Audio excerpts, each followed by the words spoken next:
Buntis ako, Ryan. Sira talagang ulo mo. Akala ko maingat ka. Lago talaga ako sa mga magulang ko nito. Yun ang reklamo ni Julina sa boyfriend niyang si Ryan. Noong isang araw pa masama ang pakiramdam niya. Akala niya, simpleng nararamdaman lang. Yun pala, may laman ng bagong buhay sa kanyang sinapupunan. Ikaw din naman ah. Sinabi mong safe ka. Kasalanan mo rin. Buwelta naman sa kanya ni Ryan. Sinapo ni Julina ang kanyang noo. Malay ko bang ganito? Paano na tayo ngayon? Kakagraduate ko lang sa high school. Mas lalong wala ng pag-asang pag-aralin pa ako ng mga magulang ko sa kolehiyo. Wala na. Naglaho ng pangarap kong diploma. Alam din naman ni Julina sa sarili na siya ang dapat sisihin. Kapabayaan niya rin naman. Dahil na rin talaga siguro sa environment na nakalakihan niya. Wala na rin siyang takot. Squatter, magulo, maraming tambay, maraming adik, may pamilyang isang kahig, isang tuka, may mga feeling rich kid, nag-abroad lang naman ang magulang. Parang itinapon na sa lugar nila ang lahat ng iba't ibang klase ng mga tao. At ang pamilya ni Julina, hindi niya masabing sobrang gulo, pero hindi rin masabing sobrang ayos. Yung nanay niya ang nagtitinda ng mga tumpok-tumpok ng gulay sa talipapa, malala ang pagiging palamura. Nilayasan na tuloy ng kanyang ama. Sino ba naman ang gaganahan sa bungangang walang tigil ng kanyang ina? Pero kapag naiisip ni Julina na 10 silang magkakapatid, natatawa na lang siya. At least, kahit marami sila, isa naman ang tatay nilang magkakapatid. Ano ka ba naman, Julina? Bakit mo ba ako tinatabi rito sa tatay mo? Alam mo namang sagad sa buto ang galit ko rito. Reklamo ng kanyang ina. Napairap naman ang kanyang ama. Hindi niya na masyadong sineryoso ang sungitan ng mga ito. Alam niya namang babalik pa rin ang tatay nila. Kahit nilalayasan nito ang kanilang ina, hindi pa rin ito matitiis lambingin at suyuin. Mama, Papa, may sasabihin po ako sa inyo. Panimula ni Julina. Medyo nanginginig pa ang boses. Naningkit ang mga mata ng kanyang ina. Ano ba, Julina? Sabihin mo na't marami pa akong gagawin. Humalukip-kip naman ang kanyang ama. Ano bang sasabihin yan? Mukhang importante, anak. Huminga ng malalim si Julina. Buntis po ako. Kaso, hindi narinig ng mga ito dahil sa malakas na busina ng truck ng basura na nasa labas. Nasapo niya na lamang ang kanyang noo. Mahina na nga ang pagkakasabi niya. Nag-ipon pa naman siya ng lakas ng loob. Kailangan niya patuloy ulitin. Tumayo ang kanyang ina at inutusan pa ang dalawa niyang kapatid. Hoy, Deo at Sanang, dalhin niyo nga tong basura sa labas. Cellphone kayo ng cellphone. Wala na talaga kayong ginawa kundi mag-cellphone. Kapag ako nainis, ibabato ko yung mga yan. Tumingin sa kanya ang kanyang ama. Ano yung sinabi mo, Julina? Hindi namin narinig. Buntis po ako. Lakas loob niya nang sabi. Natigilan ang kanyang mga magulang. Dumaan ang katahimikan sa bahay nila. Mas lalo tuloy kinabahan si Julina. Napayuko siya. Sorry po. Sa pagdaan ng oras na hindi nagsasalita ang mga ito, parang gusto na lang ni Julinang lamunin ng lupa. Namutla ang mukha ng kanyang ina at umawang ang bibig sa gulat. Nanlaki ang mga mata ng kanyang ama at bigla itong tumayo. Ano? Tumaas agad ang boses ng kanyang ina. Buntis ka? Julina, paano ka? Sorry po.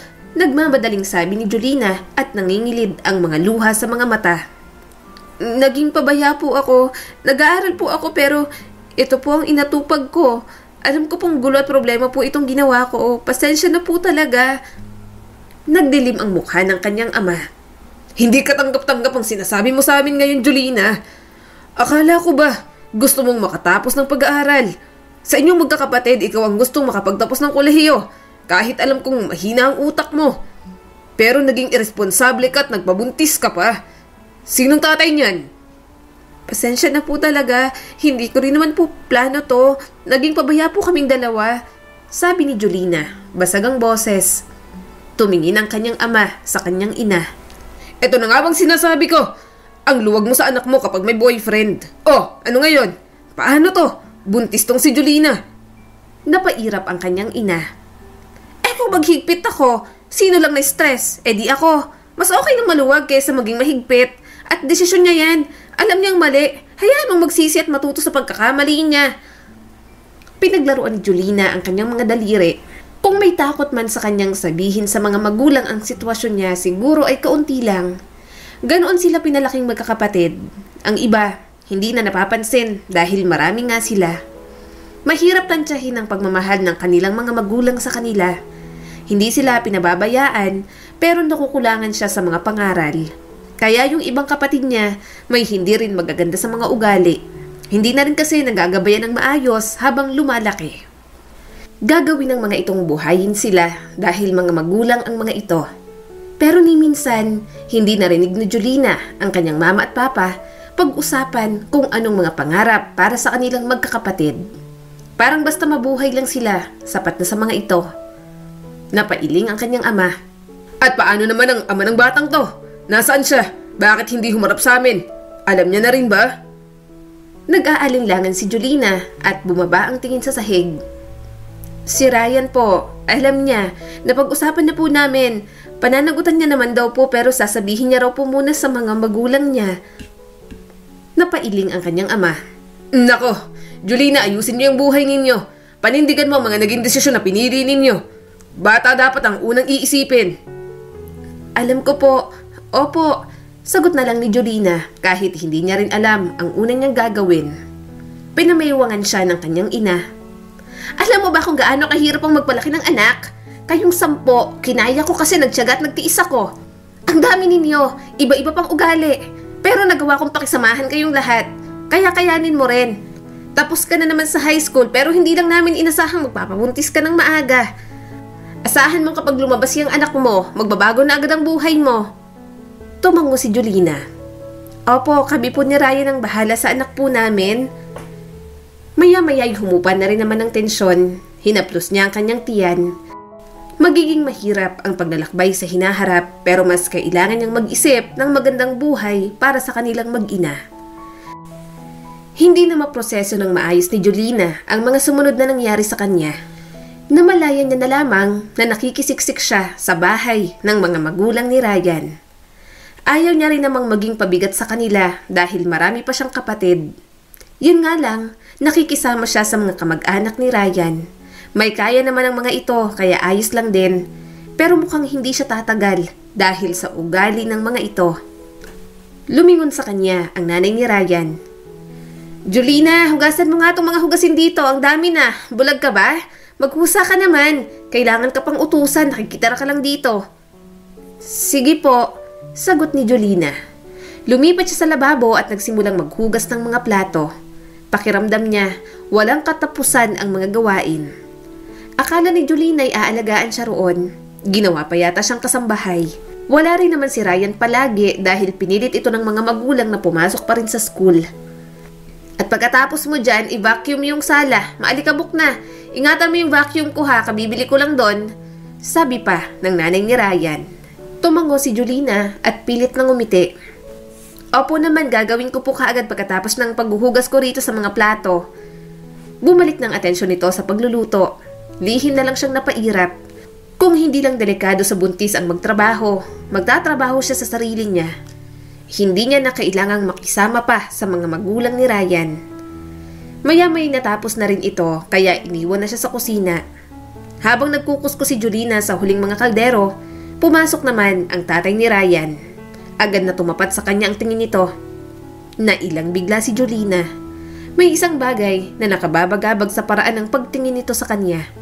Kung titigan siya, para bang exhibit siya sa isang museum. Sinubukan ni Julina na huwag pansinin, pero parang gumagapang sa kanyang balat ang mga bawat titig nito. Kumusta naman ang mga araw mo dito, Julina? Tanong nito sa kanya. Pasensya ka na sa asawa ko. Ganyan talaga yan. Ayos lang po. Mahinang sabi ni Julina. Hindi siya komportable sa tatay ni Ryan. Ang alam niya rin, babaero ito. Mahilig ito sa babae. Minsan niya nang narinig mag-away ang mga magulang ni Ryan tungkol doon. Tinapos niya ang mga hugasin at lumipat sa sala. Nagsimula na siyang mag-vacuum. Napuno ng paulit-ulit na ingay ng vacuum cleaner ang silid. Muntik na siyang mapatalon sa gulat nang sumunod ang tatay ni Ryan. Hindi ka na dapat masyadong nagpapagod, iha. Buntis ka pa naman. Malambing na sabi ng ama ni Ryan. Humakbang agad palayo si Julina. Ayos lang po. Lumaki siya sa magulong mundo. Alam niya na agad kung papaano kilatisin ang mga taong may motibo at wala. At ang ama ni Ryan, alam niyang isa sa may mga motibo. Ginagalingan niya na lamang ang umiwas. Nakita niyang nakaupo ang ama ni Ryan sa sofa. Sinusundan ng paningin nito ang bawat galaw niya. Sa tuwing magsasalubong ang kanilang mga titig, mabilis siyang umiiwas. Iniiwasan niya rin talagang tumayo sa awkward na posisyon para hindi ito magkaroon ng dahilan na manyakin siya. Lumabas ang ina ni Ryan mula sa kwarto. Nako, Jolina, nakalimutan kong banggitin na gusto kong ayusin mo ang closet mamaya. Medyo magulo. Tumango si Jolina. Okay po, gagawin ko po. Kumunot naman ang noo ng tatay ni Ryan. Ano ba naman yan, Lita? Bakit mo naman pinagagawa sa gawaing bahay itong si Jolina? Alam mo na ngang buntis eh. Napairap naman ito. Abay, bakit? Kasalanan ko bang buntis yan? Ginusto niya yan kaya magtiis siya. Ang babata pa may responsibilidad ng ganyan. Nagtagal ang mga oras habang sunod-sunod na ginagawa ni Jolina ang mga gawain. Nang sa wakas ay makakapagpahinga na siya, pumasok siya sa kwarto nila ni Ryan. Nagtagal ang mga oras habang sunod-sunod na ginagawa ni Jolina ang mga gawain. Nang sa wakas ay makakapagpahinga na siya, pumasok siya sa kwarto nila ni Ryan. Nilak niya agad ang pinto. Mahirap na at baka pasukin pa siya ng tatay nito. Wala siyang tiwala. Habang nakaupo siya sa gilid ng kama, narinig niya ang mahinang tunog ng mga boses mula sa ibaba. Nasa labas ang mga kaibigan ng mga magulang ni Ryan. Hindi na talaga siya tatagal sa pakikisama sa mga ito. Pero wala siyang magawa dahil yun lang din naman ang magagawa ni Ryan sa panahong iyon. Lagi pang wala si Ryan doon. Sana, lalaki na lang ang nabubuntis para hindi limitado ang kanyang kilos. Kapag nakakauwi ito, saka lang siya napapanatag. Subalit kahit sino yata sa pamilya nito, wala nang katahimikan sa sistema niya. Napabuntong hininga si Jolina. Kinuha niyang cellphone ni Ryan na naiwan nito sa bedside table. Natigilan siya nang biglang bumukas iyon at isang message ang dumating. Nag-scroll siya sa conversation ng mga ito at doon niya nalaman na may ibang girlfriend na si Ryan. Biglang bumukas ang pinto.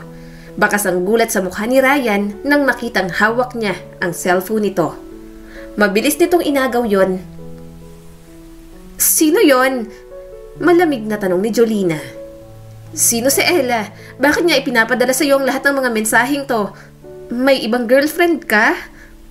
Namutla ang mukha ni Ryan. Sinusubukan nitong panatilihin ang sariling kalmado. Bakas din ang guilt sa mukha nito. Nakuha pang magdahilan ng binata kahit huling-huli na nga. Jolina, hindi to gaya ng iniisip mo. Hindi gaya ng iniisip ko?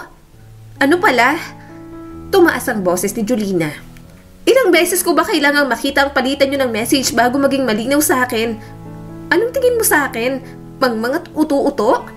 Niloloko mo ko, Ryan. Habang nandito ako, buntis at tinitiis ang mga magulang mo, may nilalandi ka pala na iba.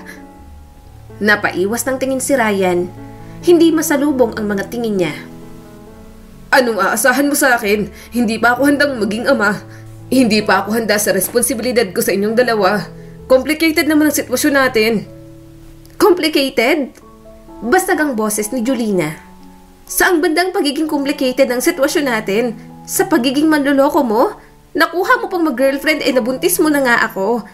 Dapat sa akin ka lang nakafocus at sa anak natin. Hindi ka na binata. Obligasyon mo na kami. Hindi ka na dapat naglalaro sa buhay mo. Kami na dapat ang iniisip mo. Tumigas ang ekspresyon ni Ryan. Huwag kang umarte na parang asawa kita. Hindi tayo kasal. Buntis ka lang. Bata pa ako. Nag-aaral at nag-e-enjoy sa buhay ko. Hindi ko to hiniling na mangyari. Daig niya pa ang sinapak sa mga salita ni Ryan sa kanya. Buntis lang? Ganyan bang tingin mo sa akin? Dinadala ko ang anak mo at tinatrato mo ako na parang abala? Para na rin sinabi mong ayaw mo sa anak mo? Magkahalong galit at defensive ang mukha ni Ryan. Hindi ko sinasadya na maging ganito ang mga bagay. Kahit ikaw din naman, hindi mo rin naman plano to, di ba? Umiling si Jolina at tumulo ang luha sa kanyang mukha. Hindi ko plano pero paninindigan ko. Kasi kawawa naman ang anak ko. Hindi niya hiniling na mabuhay siya pero dahil sa kapabayaan natin, nabuo siya kaya responsable tayo. Alam mo, maling desisyon na sumama ako sa'yo. Hindi ko kailangang tumira rito at makisama sa mga magulang mong mga walang hiya. Hindi ko kailangan ng isang taong hindi ako nire-respeto at ang anak ko. Aalis na ako. Nanlaki ang mga mata ni Ryan sa gulat. Julina, teka, saan ka pupunta? San bang utak mo? Nakapatong lang ba? Malamang, aalis na ako kasi ang pangit ng ugali ng pamilya mo. Manang-mana ka, babalik ako sa bahay ng mga magulang ko. Sabi ni Julina. Mas okay na makipagsiksikan ako ron. At least, hindi ganito ang trato sa akin. Ako nang bahala sa anak ko. Huwag ka nang mag-isip. Duwag ka naman eh. Hindi na kita gusto sa buhay namin. Ako na mismo ang mananagot para sa anak ko. Inabot siya ni Ryan, ngunit hindi natitinag si Julina sa kanyang pasya. Wala akong hihilingin sa'yo. Hindi ako hihingi ng tulong sa'yo. Tapos na ako sa'yo. Walang hiya ka. Kinuha ni Julina ang kanyang mga gamit. Nag-impake siya sa isang maliit na bag. Mabigat pa ang kanyang dibdib dahil sa galit niya kay Ryan. Oh, iha, saan ka pupunta? Gulat na tanong ng ama ni Ryan. Hindi niya pinansin ang manyak na yon. Wala na siyang pakialam kahit mabastusan sa kanya ang mga magulang ni Ryan. Bastos din naman ang mga ito sa kanya. Sa paglabas niya ng bahay at sa malamig na hangin sa gabi, walang nagawa ang Ginaw upang mapawi ang sakit na nararamdaman niya. Sumakay agad siya sa tricycle. Alam ni Julina na magiging mahirap ang buhay niya, pero mas kaya niya namang maging isang ina sa anak niya kesa magpaalipin sa pamilya ni Ryan at magpauto sa ama ng kanyang anak. Paano ka na ngayon yan? Paano mo bubuhayin ang anak mo, Julina? Tanong ng kanyang ina pagka-uwi niya sa kanila. Hindi agad nakasagot si Julina. Hindi niya talaga alam. Umalis siya dahil hindi niya na rin naman kayang magtiis doon. At ang mga magulang niya pa rin ang kanyang unang tatakbuhan. Inilapag ng kanyang ama ang tasa nito sa lamesa. Dito ka na. Susuportahan ka na lang namin kahit medyo mabigat na sa bulsa. Ano pa bang magagawa namin? Alangan namang pabayaan ka namin, Julina. Pinaglaruan niya ang kanyang mga daliri. Kapag nanganak na po ako at medyo okay na, maghahanap po talaga ako ng trabaho. Bubuhayin ko po ang anak ko at tutulong ako sa iba kong kapatid. Alalayan niyo lang po sana ako ngayon. Alam ko pong pabigat na ako pero kailangan ko po talaga ng tulong. Wala na rin namang nagawa ang kanyang mga magulang kundi ang tanggapin siya ulit. Para naman hindi nakakahiya, tumulong na siya sa kanyang ina sa pagtitinda nito sa talipapa. Binibigyan din naman siya ng kanyang tatay kaya nakakaipon siya pang bayad ng kumadrona at pangbili ng mga gamit ng bata. Mukhang laging mainit ang dugo ng mga ito pero alam niyang hindi rin siya matitiis. Nang manganak na si Julina, parang mas lalo niyang naramdamang isa na siyang ina. Luna ang ipinangalan niya sa kanyang anak. Bilog ang buwan nang ipinanganak niya ang bata. Nang una niya itong mahawakan, parang gusto niya agad ibigay ang mundo rito. Mama, ang sakit po pala talagang manganak. Akala ko katapusan ko na. Nakuha pang magbiro ni Julina kahit masakit naman talaga. Napairap ang kanyang mama. Abay, sinabi ko bang magbuntis ka? Kasalanan mo ya't malandi ka. Wala talagang matinong usapan kapag nanay niya ang kausap. Ganun na talaga ang humor nito. Nasasanay na lang din si Julina. Naghanap agad siya ng trabaho. Nakapasok siya bilang cashier sa mall. May kilala rin kasi ang mama niya doon kaya madali rin siyang nakapasok. Pero parang kulang pa rin talaga. Hindi man lang din siya makaipon, hindi niya rin matulungan ang iba niyang kapatid. Hong Kong po tita, naghahanap po kayo ng domestic helper? Tanong niya sa kanyang tita nang bumisita ito sa kanila. Tumango naman ito. Oo, yung kaibigan ko kasi naghahanap daw yung amo niya roon. Gusto nila, kilala. Swerte kasi yun sa amo. Malapit talaga ang loob sa kanya.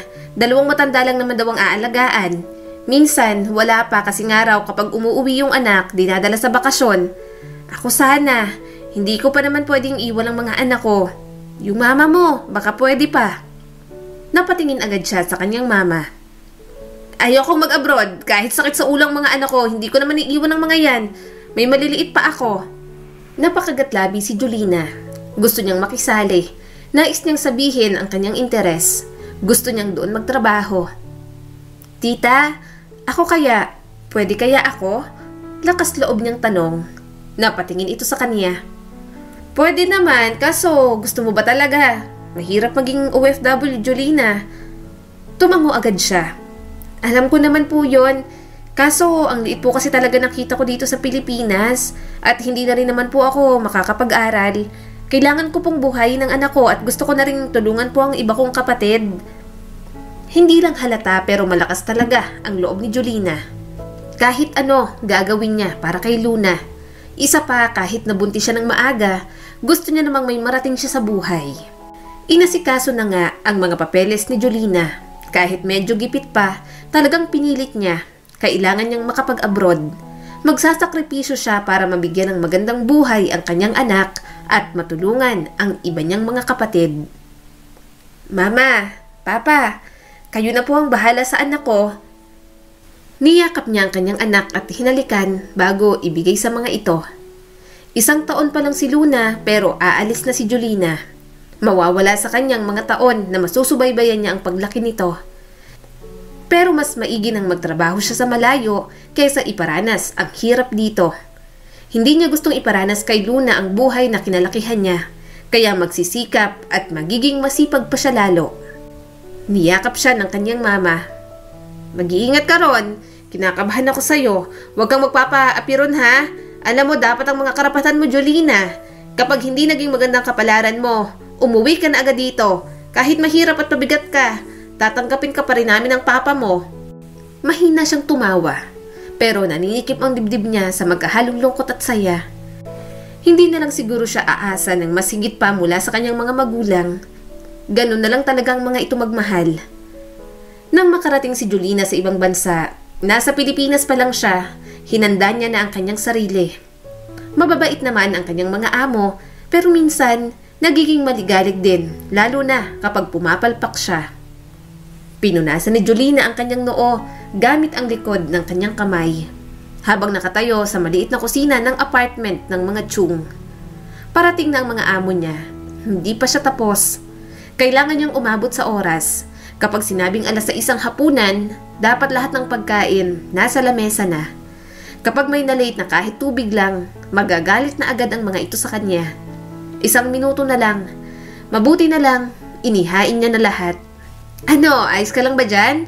Hindi ka ba inaapi dyan? Baka martir ka na dyan ah. Kunwari, walang pasa pero meron pala. Hindi uso ang martir sa pamilya natin. Kung may nananakit sa'yo, magsabi ka agad sa amin. Hirit ng kanyang ina nang magka-video call sila. Natawa na lang si Jolina. Hindi naman po, mahigpit lang sa trabaho pero syempre, part naman din po ng trabaho. Nasaan nga po pala si Luna? Ay nako, nasa labas. Mamaya ka na tumawag. Hindi mo matatawag yun kapag naglalaro. Huwag kang mag-alala. Kasama niya naman ang mga kapatid mo. Aba, baby na baby ang anak mo rito. Bigay lahat ng gusto. Natatawang sabi ng kanyang ina. Napangiti si Jolina. Kaya rin naman po ako nagpapakahirap para sa kanya. Mabilis na lumilipas ang mga taon. Wala siyang ibang ginawa kundi ang magtrabaho. Nakakapagod. Pero kapag naiisip ni Jolina ang kanyang anak, namomotivate ulit siyang bumangon at magsikap araw-araw. Hindi madali ang buhay ni Jolina sa ibang bansa. Pero bawat mahabang araw, bawat daing niya na masakit na katawan, magandang kinabukasan para kay Luna. Yun lang naman ang mahalaga sa kanya.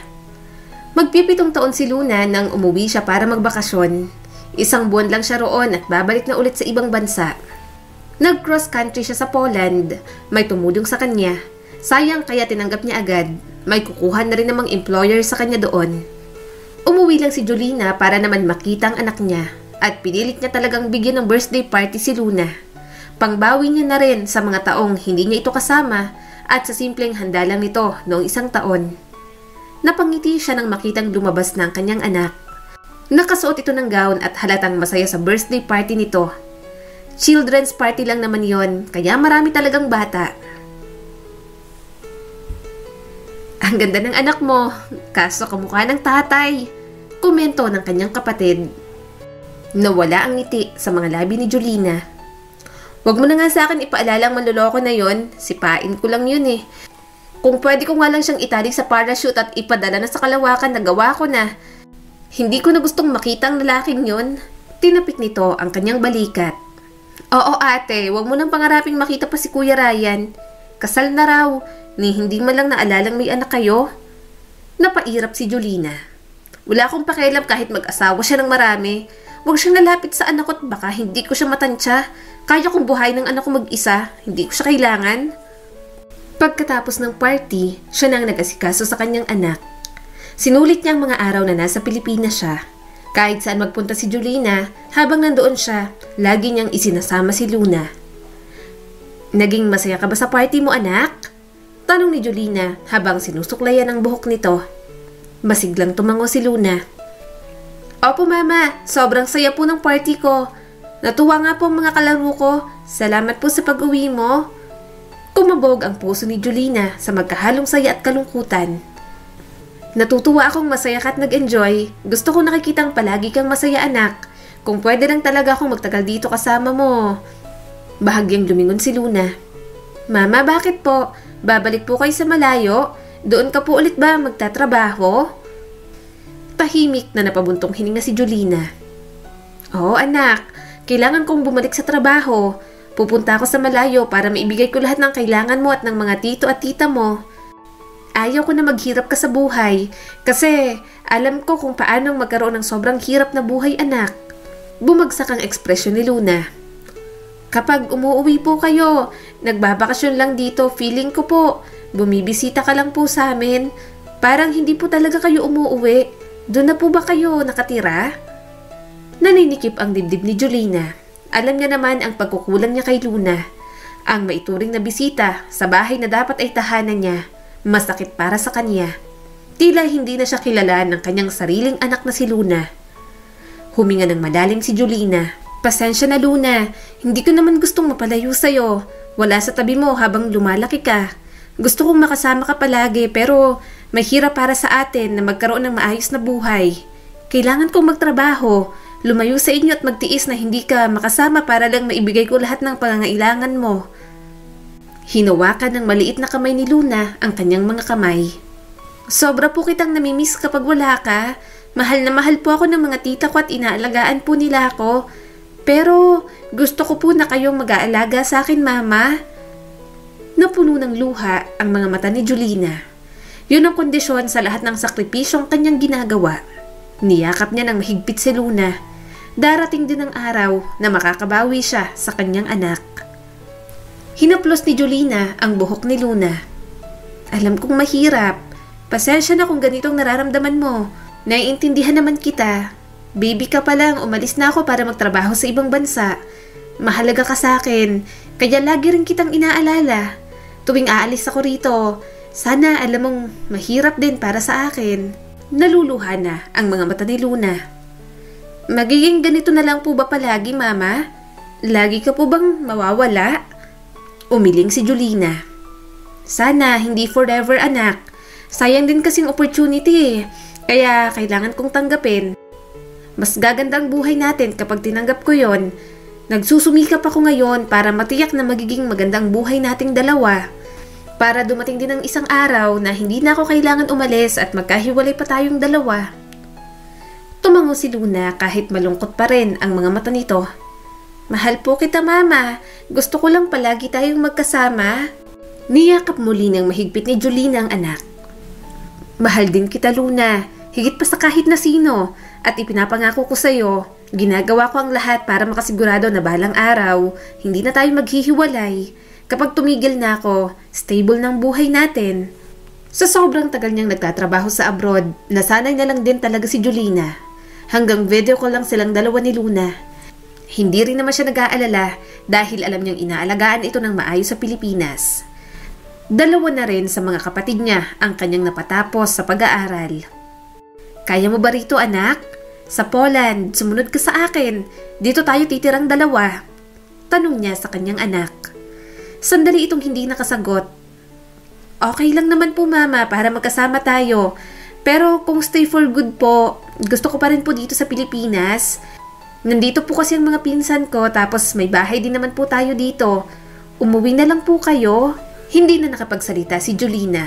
Gusto niya rin kasing dalhin ang anak niya ron. Mas maraming benefits.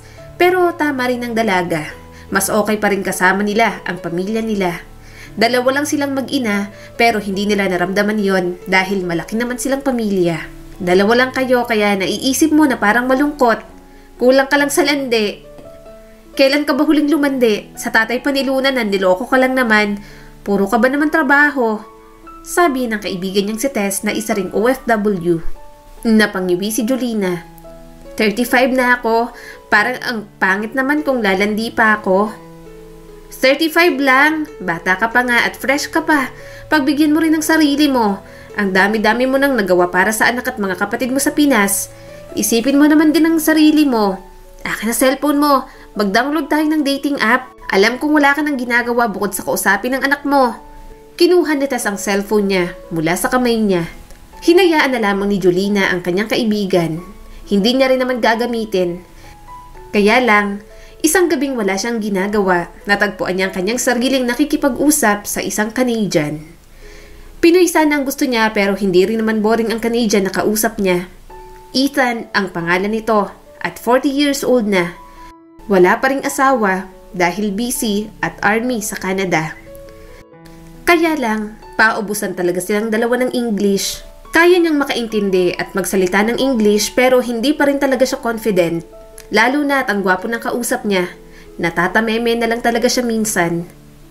Hey, Julina! How it's going? Mainit at mapang-akit ang boses ni Ethan. Napapikit siya at bubulong-bulong. Anak ng... Wala na naman akong baong English sa puting to. Hi, Ethan! Okay, good. Just tired from a long day at work. Barok na sagot niya. Fine. Humalakak si Ethan. Tawa pa lang yon, natatameme na siya. Hindi pa sila nagkikita sa personal pero grabe ng tama niya. Hindi lang naman dahil sa gwapo ito, mukhang mabait din. Kapag nga magka-video call sila, hinaharap nito sa camera ang pamilya nito. Mukhang mabuti itong anak, kaya sa tingin niya, mabuting tao si Ethan.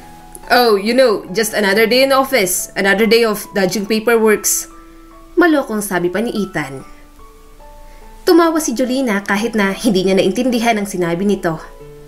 Kaloka, ano ba yung dodging paperwork? Sa kanya na yata tudugo ang ilong ko. Ini-English din naman siya ng mga amo niya pero minimal na mga usap lang. Kaya ang pakikipagkwentuhan kay Ethan at pagbuo ng malalim na connection dito, medyo mahirap para sa kanya. Did you get my joke? Tanong pa ni Ethan. Umawang ang bibig niya.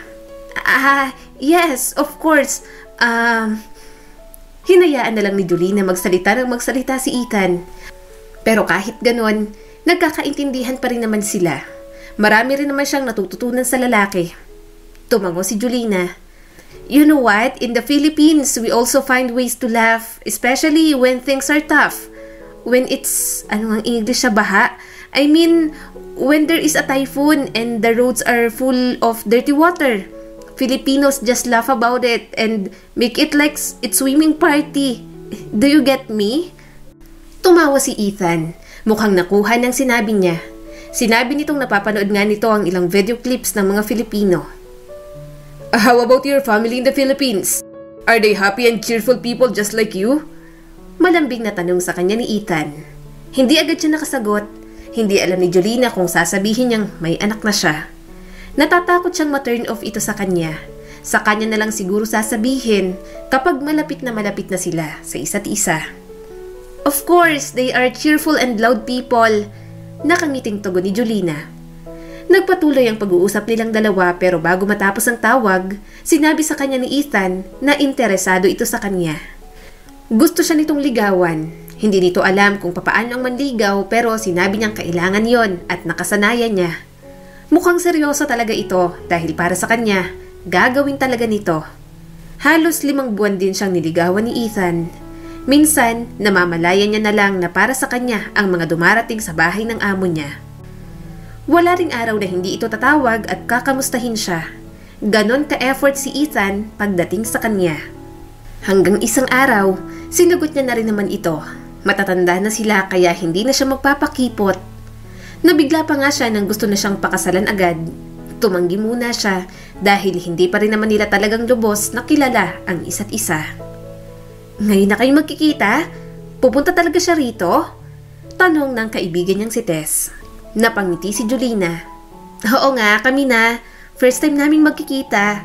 Nagpaalam na rin muna ako sa amo ko. Day off ko din naman ngayon. Tiningnan siyang mabuti ng kanyang kaibigan. Mag-ingat ka, baka mamaya may masamang gawin yung Ethan na yun sa'yo. Mahinang tumawa si Julina. Ano ka ba? Wala. Mamamasya lang kami. Banding na rin. Tumango naman si Tess. Alam na ba ng pamilya mong may boyfriend ka? Umiling naman si Julina. Naisip niyang sa kanya na lang sasabihin kapag nakauwi na siya. Bago pa lang din naman ang relasyon nila ni Ethan. Kung ipapakilala niya sa pamilya niya at sa anak niya, mas mabuting kilalanin niya muna ng husto ang lalaki. Para kapag sinabi ni Julina na may anak siya sa pagkadalaga, hindi siya matatakot na malaman itong single mom siya. Nang magkita sila ni Ethan, mas lalo niyang napatunayan na mabuti itong lalaki. Kahit na hindi sila pareho ng kultura, marunong pa rin talaga itong rumespeto sa ibang tao. Na-appreciate niya ito sa aspetong yon. Ni hindi niya namalayang tumatagal na rin ang kanilang relasyon. Inabot na rin sila ng 1 taon kaya mas naging komportable na sila sa isa't isa. Ayos lang din naman sa kanilang pareho kahit long distance relationship sila. Pareho lang din naman silang may trabaho. Mukhang okay naman yang si Ethan. Mukha namang mahal ka. Kung ako sa'yo, tanggapin mo na rin yung alok na kasal. Sabi pa ng kaibigan niyang si Tess. Huminga ng malalim si Julina. Hindi ko pa nasasabi sa pamilya ko sa Pilipinas. Saka sasabihin ko rin muna siguro kay Luna. Kapag okay sa kanya, saka ko naman sasabihin kay Ethan na may anak ako sa pagkadalaga. Malapit na rin naman siyang umuwi sa Pilipinas. Hindi na siya nagtatrabaho dahil sapat na naman ang ipon niya. May kanya-kanya na ring buhay ang kanyang mga kapatid. Gusto niya rin namang makasama na ang kanyang anak. So, you won't work abroad anymore? Are you going back to the Philippines? Tanong sa kanya ni Ethan habang kausap niya sa video call. Tumango naman siya. Yes, I miss my family so much. And if you want to visit me, just come to the Philippines.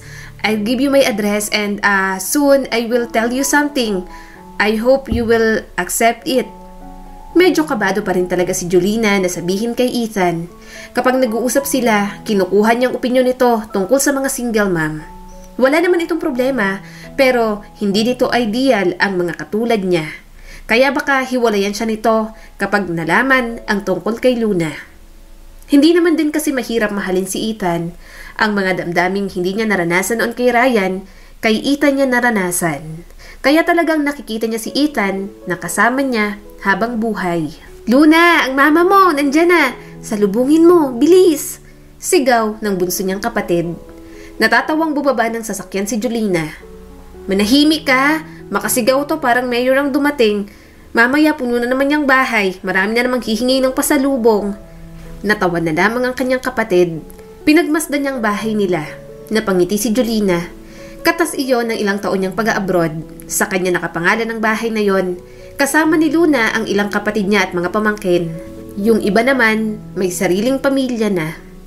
Mabuti na lang, walang sakim sa kanyang mga kapatid. Lahat sila nagbibigayan, nagtutulungan kapag may problema ang isa. Kaya hindi na siya nagtaka kung bakit close na close din sa isa't isa ang kanyang mga pamangkin. Ang nanay at tatay niya ayaw umalis sa dating tinitirhan. Gusto ng mga itong doon daw bawian ng buhay.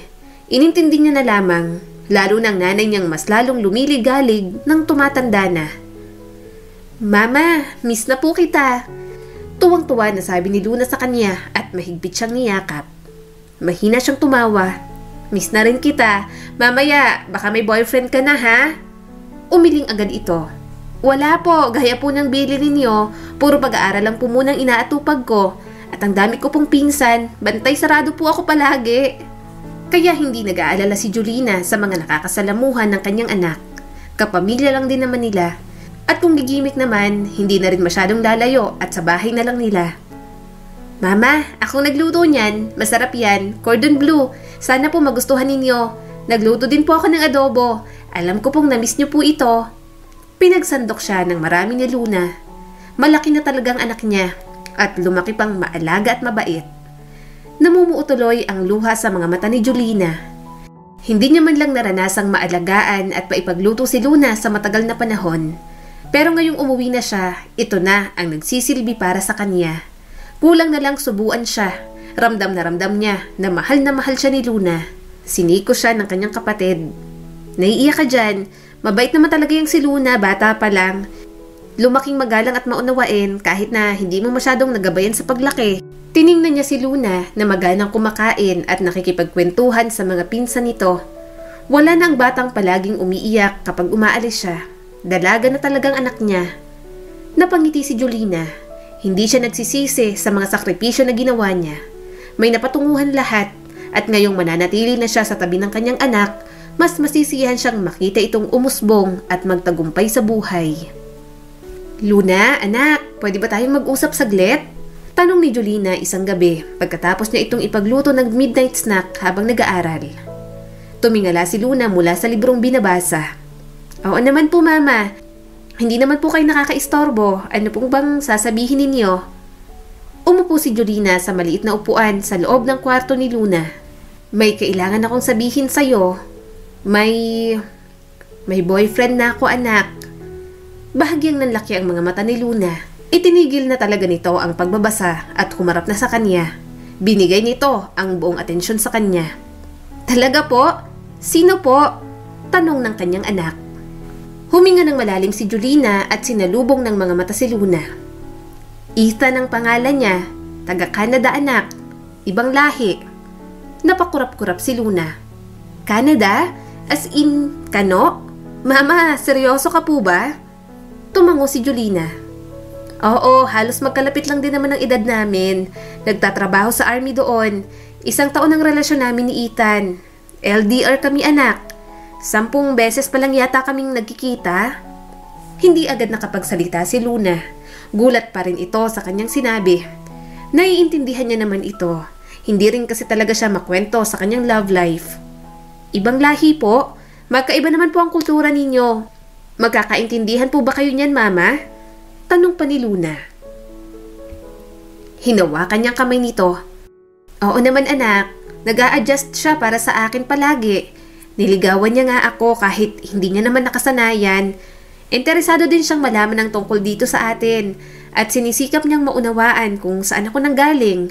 Napakahalaga nito sa akin, anak. Ngayon lang ulit ako naging masaya.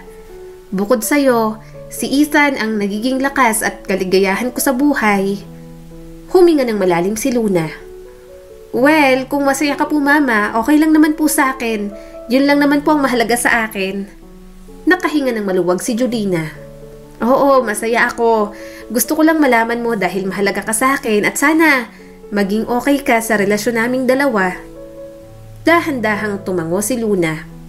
Okay lang po sa akin pero... Umawang ang bibig ni Julina. Pero... Napailing si Luna bago nagsalita. Hindi ba po parang ang hirap magtiwala kung ibang lahi? Ayaw niyo po sa Pinoy, Mama. Marami naman pong mababait na lalaki dyan. Mahinang tumawa si Julina. Wala naman yun sa lahi, anak, sa kung papaano hahawakan ng relasyon. At alam kong magiging mabuting lalaki para sa akin si Ethan kahit na hindi siya Pinoy. Bumaba ang tingin ni Luna sa mga kamay nito. Naiintindihan ko po at gusto ko pong maging masaya ka. Hindi lang po ako siguro sanay. Tiningnan niyang mabuti si Luna. Lumaki itong walang tatay. Hindi na rin naman naghanap dahil punong-puno ng pagmamahal ng buong pamilya ni Julina. Kaya alam niyang naninibago ito na may lalaki siya sa kanyang buhay. Tumango si Julina. Oo naman, anak, hindi naman kita minamadali. Pinahahalagahan ko ang nararamdaman mo. Sandaling katahimikan ang namagitan sa kanila. Sasabihin niya rin kay Ethan sa lalong madaling panahon ang tungkol kay Julina. Hangad niya lang talaga na matanggap ng kanyang boyfriend na may anak na siya. Pinilit ngumiti ni Luna. Susubukan ko pong kilalanin ng boyfriend nyo. Sana lang po mabuti siya para sa'yo. Ngumiti si Julina. Mabuting tao siya, anak. Medyo napanatag si Julina nang malaman niyang okay lang kay Luna. At bagamat maaring komplikado pa rin at hindi pa rin siya nagiging totoo, hangad niyang maging maayos pa rin ang lahat. Pero simula nang mag-usap sila ng kanyang anak, parang may nag-iba kay Luna. Hindi niya maintindihan kung ano, pero hindi siya manhid para hindi maramdaman ang pagbabago sa dalaga. Kapag nakikipag-usap siya sa video call sa kanyang boyfriend, sa kwarto lang naman siya, kaya may privacy pa rin sila. Gusto niyang magkwento kay Ethan tungkol kay Luna pero hindi niya magawa. Kaya sa kapatid niya na lang siya nagkukwento. Ano? Baliw ka ba? Dapat una pa lang sinabi mong may anak ka, sabi ng kanyang kapatid. Sinapo ni Jolina ang ulo niya. Anong gagawin ko? Malay ko ba namang big deal kay Ethan yon? Saka natatakot akong sabihin ngayon, mahal ko na siya at ang hirap ng pakawalan. Napailing ang kanyang kapatid. Alam mo ate, kung mahal ka talaga ng kanuna yan, kahit ano pang maging nakaraan mo matatanggap ka niyan. Diba, sabi mo, pupunta na rito yung boyfriend mo, edi aminin mo na. Alangan namang i-deny mo yung anak mo. Tama naman ang kanyang kapatid. Dapat ay maging totoo na siya, pareho kina Luna at Ethan. Hindi siya magiging kumpletong masaya kung may tinatago siya sa mga ito. Oh, nasan ang anak ko? Bakit hindi nyo kasama? Tanong ni Jolina sa mga pamangkin niya nang umuwi ang mga ito nang wala si Luna. Sumagot naman agad ang isa. Nagpaiwan po sa service tita. May group project para pong kailangang tapusin sa bahay ng kaklase. Kumunot ang noo ni Jolina. Walang binanggit na group project si Luna sa kanya. Nag-text agad siya sa kanyang anak pero hindi naman ito nagre-reply. Salamat sa pagpapaalam sa akin. Sana sinabi sa akin ni Luna ang tungkol dito. Sige na, magbihis ka na. Gumagawa ako ng merienda. Pwede kayo kumuha sa kusina. Sabi niya sa kanyang mga pamangkin. Lumipas ang ilang oras, umusbong na ang pag-aalala kay Jolina. Lumulubog na rin kasi ang araw. Sinusubukan niyang tawagan ang number ni Luna pero mukhang nakapatay ang cellphone nito. Saan bang bahay ng kaklase yon? Tanong ni Jolina sa isa niyang pamangkin. Alam niyo ba, susunduin ko na, nag-aalala na ako. Tumingin ito sa kanya. Sorry po tita, hindi po namin alam. Biglang bumalot sa katahimikan ang ugong ng makina ng sasakyan. Bumilis ang tibok ng puso ni Jolina. Huminto ang kotse, isang dark blue na sedan. Napabuntong hininga siya nang makita niya si Luna na lumabas ng sasakyan. Pero hindi lang si Luna. Sa driver's seat, bumaba ang walang hiyang ama ni Luna na si Ryan. Nagmarcha agad siya patungo sa pintuan. Habang papalapit si Luna, pinilit niyang manatiling kalmado. Kahit nanginginig ang boses niya sa magkahalong galit at pagkalito, kinontrol niya pa rin ang sariling emosyon. Anong ginagawa mong walang hiya ka rito? Mariing tanong niya kay Ryan. Napalunok ang lalaki. Gusto ko lang makasama ang anak natin at makita at makausap ka ulit. Mapakla siyang tumawa. Aba, ang kapal naman ang mukha mo. Niwala kang ambag sa pagpapalaki sa anak ko. At anong gusto mong makita pa ako? Pagkatapos mo akong lokohin, babalik ka? Hindi ba't may asawa ka na? Umiling si Ryan. Matagal na kaming hiwalay. Oh, tapos, anong gagawin ko? Makikipagbalikan ako sa'yo? Yun bang gusto mo? Hindi niya makapangualang tanong. Bahagyang lumapit sa kanya si Ryan. Oo, ayaw mo bang maging buong pamilya tayo? Kumunot ang noo ni Jolina. Pakiramdam niya, nagkulang na ang tornilyo sa utak ni Ryan. Sobrang tagal nang tapos ang lahat sa kanila. Wala na nga siyang natitirang pagmamahal pa sa lalaki. Tinulak niya ito. May boyfriend na ako kaya tigilan mo na ako. At ang anak ko? Wala kang karapatan kaya lumayo-layo ka. Kung kailang maayos ang buhay namin saka ka manggugulo. Nung panahon na ako ang kumakayod para kay Luna, wala ka naman na. Parang kang nakalimutan mong may anak ka. Pinapasok niya na si Luna sa loob. Tahimik ito at hindi na nakapagsalita. Alam ng dalaga na may kasalanan ito. Pinag-alala mo ako, sumama ka pala sa tatay mo na yon. Saan kayo nagpunta? Naiinis na tanong ni Jolina. Mama, pasensya na po. Hindi ko po sinasadyang mag-alala kayo. Nalobat na rin po kasi ang cellphone ko at hindi po ako nakapagpaalam kasi alam ko namang pong hindi kayo papayag. Nag-alab ang galit ni Jolina. Dapat, sinabi mo sa akin na kasama mo ang tatay mo. Hindi ko alam na nakikipag-ugnayan ka na pala sa kanya. Mama, wala naman pong ginagawang masama si Papa. Gusto niya lang po akong makilala. Nagmamakaawa ang boses ni Luna. Tumulo na ang mga luha ni Jolina. Hindi. Luna, bakit? Nung mga panahong hirap na hirap ako, tiniis kong mapalayo ako sa'yo. Hinanap ka ba niya? Hindi naman eh. Anak, hindi mo siya kailangan. Manloloko yun. Ang pangit din ang trato ng mga magulang ni Ryan sa akin noon. Napuno ng luha ang mga mata ni Luna nang magsalita ito. Sinusubukan niya naman pong bumawi sa akin. Kung hindi niyo po siya gustong makita, ayos lang po. Pero wag niyo naman po sana akong pigilang kilalanin ng tatay ko. Tatay ko pa rin naman po siya. Huminga ng malalim si Julina. Pilit na pinapawi niya ang kanyang galit. Bumalik na lahat, huwag lang ang ex-boyfriend niyang manloloko. Na pagkatapos siyang buntisin, hindi na alam ang salitang responsibilidad. Hindi na natin to pag-uusapan ulit. Ayoko nang naririnig ang tungkol kay Ryan mula sa'yo. Mahigpit niyang bilin kay Luna.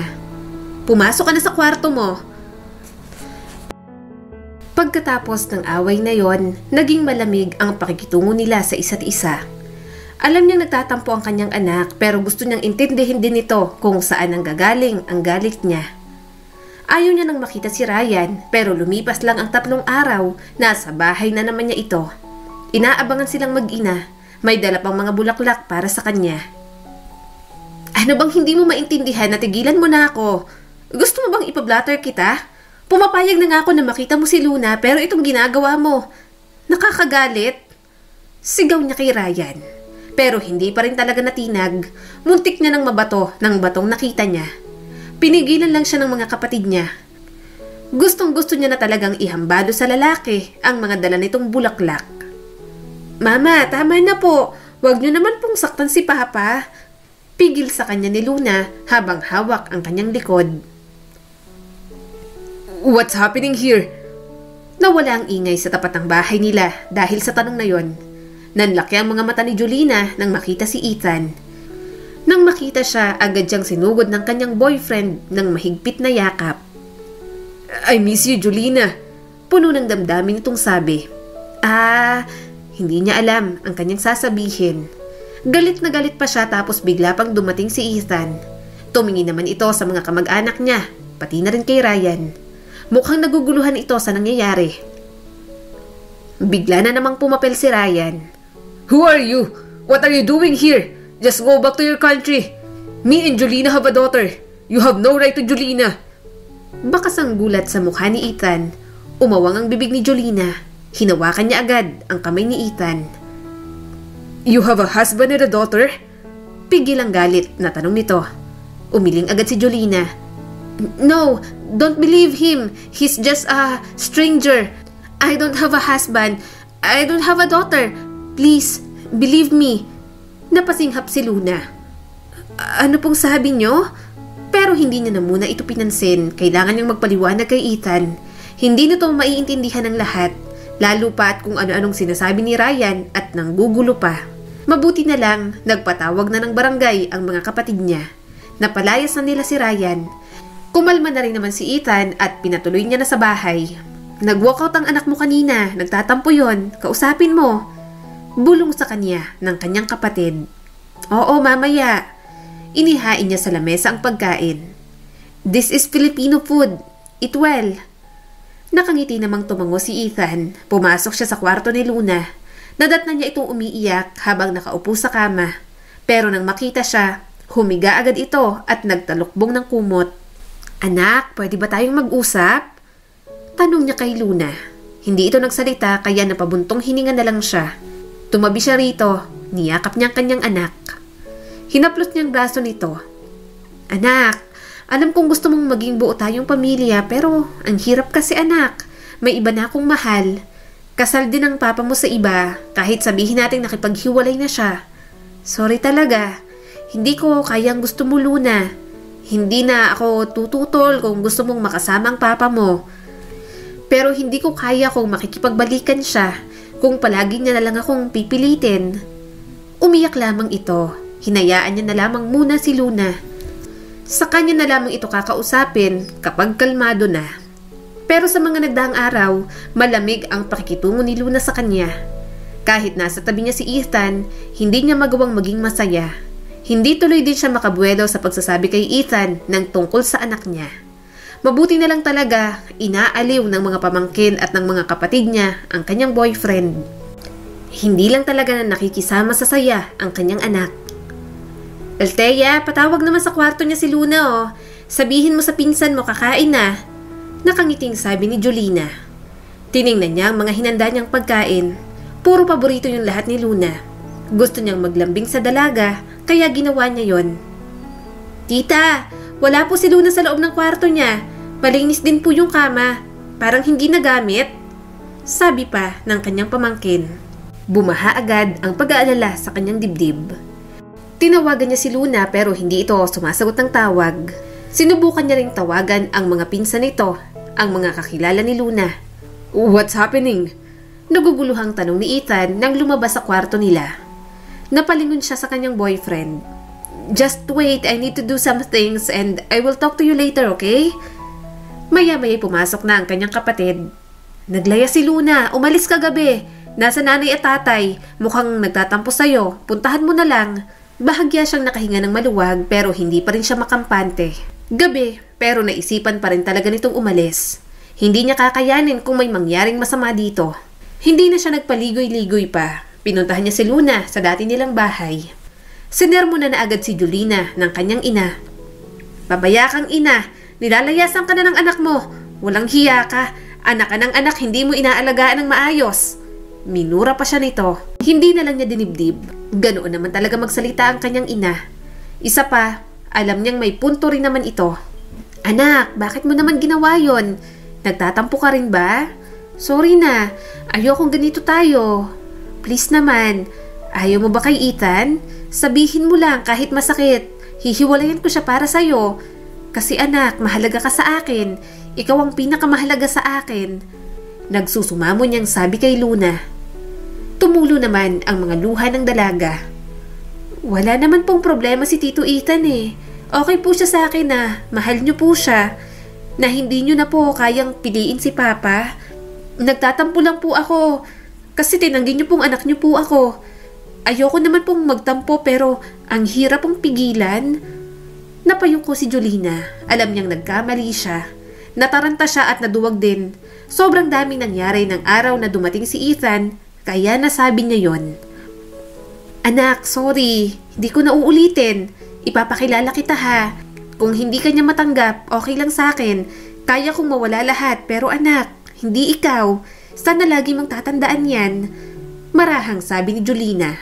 Tumulo na ang kanyang mga luha nang yakapin siya ng kanyang anak. Gusto niyang magmahal ulit, pero kung magiging kapalit naman ang kanyang anak, mas mabuti pang silang dalawa na lamang ni Luna. Mas gugustuhin niya pang maging single kesa mabaliwala ang anak niya. Ethan, I have a daughter. Pag-amin niya sa kanyang boyfriend. Tipid naman itong umiti. I know. Umawang ang bibig ni Julina. Paano mo nalaman? Anak means daughter or son, right? And your nieces and nephews said to me that Luna is your daughter. Why didn't you tell me? Marahang tanong ni Ethan sa kanya. Napayoko si Julina. I thought you couldn't accept me if I have a daughter. Hindi ito nagsalita. Unti-unti nang inihanda ni Julina ang kanyang sarili. Kung makikipaghiwalay ito, maluwag na lang niyang tatanggapin iyon. Subalit, iba ang ginawa ni Ethan.